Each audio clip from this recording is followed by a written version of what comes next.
Adu Rabbiin baasee nam tokkoon dhaamsu, harka duraa qabee nam tokkoon ukkaamsu.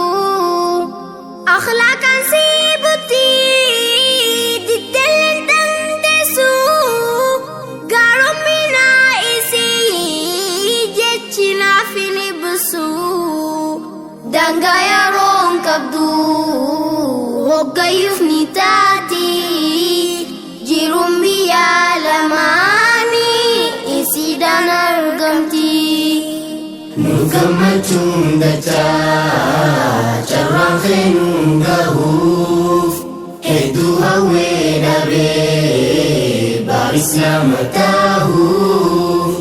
Sumaan nu jaalatee sila waan nu gahuuf, muslimaa nu gootee shukra yaa Allahu.